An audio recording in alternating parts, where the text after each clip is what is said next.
Pertanyaan Ustaz, pernah mendengar bahwasanya perkataan ulama dosa bid'ah itu lebih besar daripada maksiat Ustaz.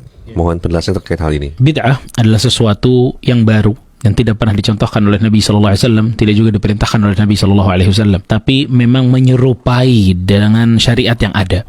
Tapi itu bukan bagian dari syariat, itu bid'ah.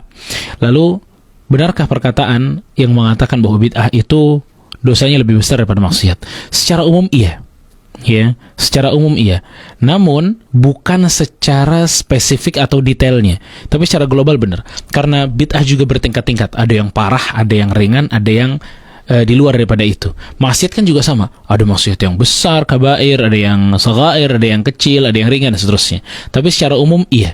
Ya, namun tidak semua bid'ah itu selalu lebih parah dari kemaksiatan, dan tidak semua kemaksiatan itu di bawah bid'ah. Tapi beda-beda tergantung kadar kebid'ahan dan maksiat tersebut. Dan perkataan itu sebenarnya benar ya, dikatakan banyak oleh para ulama.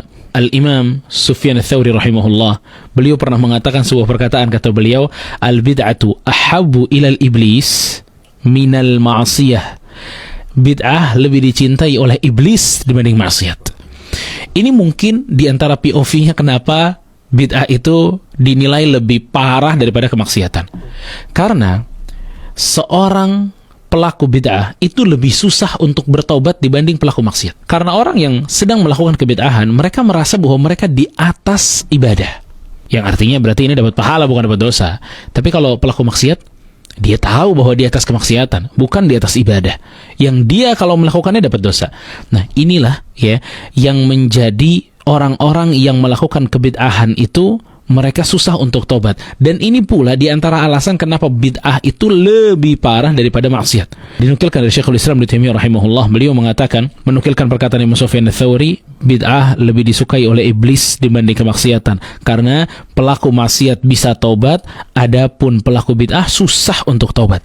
Bahkan diriwayatkan dari Nabi SAW. Dalam riwayat Tabrani disahihkan oleh Syekh Al-Albani rahimahullah, kata Rasulullah SAW, Allah menutup pintu taubat bagi orang pelaku bid'ah. Maksudnya susah dia untuk taubat itu. Susah. Karena ngerasa ya, fine-fine aja. Orang gua baca zikir juga kok. Ya. Baca zikir juga kok, nyebut Allah juga kok. Padahal yang dia sebut tidak ada tuntunan dari Nabi SAW. Ada orang nyebut zikir cuma hu doang sampai 1000 kali.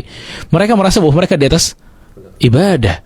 Ya, tapi padahal itu bukan ibadah. Karena ibadah bukan gimana kita, tapi bagaimana Rasul mengatur kita dalam ibadah.